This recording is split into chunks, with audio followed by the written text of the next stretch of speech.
Good morning, everybody. My name is Gabby. We are here with Elmo. We have Joanna handling him today, and what we're going to be working on is a little bit of leash skills outside. Now, this is week 2 of board and train for Elmo. So last week you saw a lot of stuff inside. This week we're going to start working outside, really focusing on adding some more distraction and some higher level of difficulty. So we are inside what we call the ruins here. Okay. So we are outside in a moderate distraction environment. We have the smells of outside. We have the road right next to us.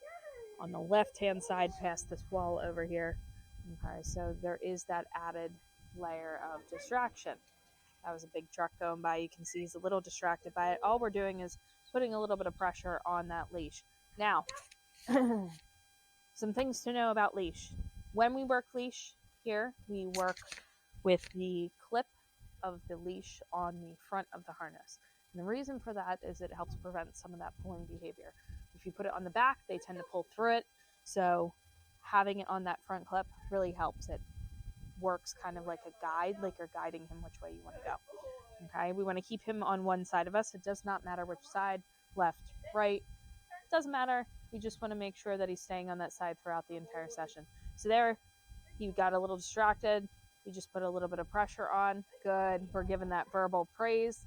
Now, he doesn't tend to take food outside much, which is okay. If you have something at home that he really likes, food-wise, then you can bring it on your walks and things like that when you're working outside.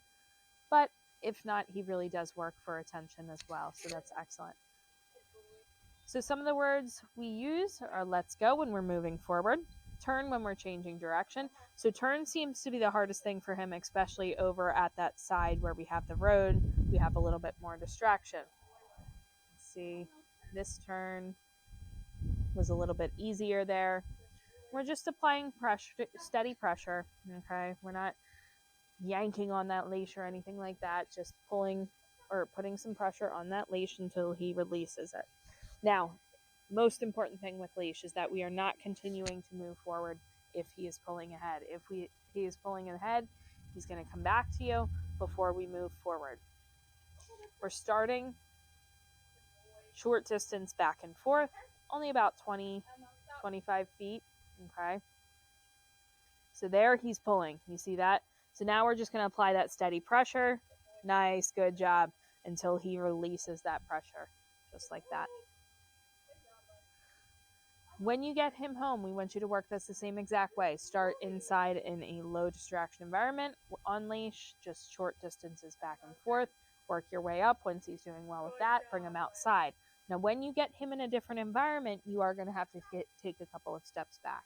So if he's walking perfectly inside, no issues, you might have to start a little bit further back when you get him outside, just again, working in that short distance back and forth, reinforcing often, whether it's food reinforcement or giving that verbal praise, giving that attention or pets. But he's doing an excellent job. And he's catching them quickly. He's walking nicely. That's exactly what we want to see.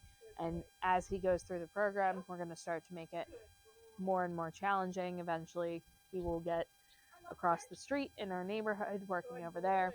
But he's doing an excellent job. You guys have any questions on this, let us know in the comments below or shoot us an email, and we will see you next time.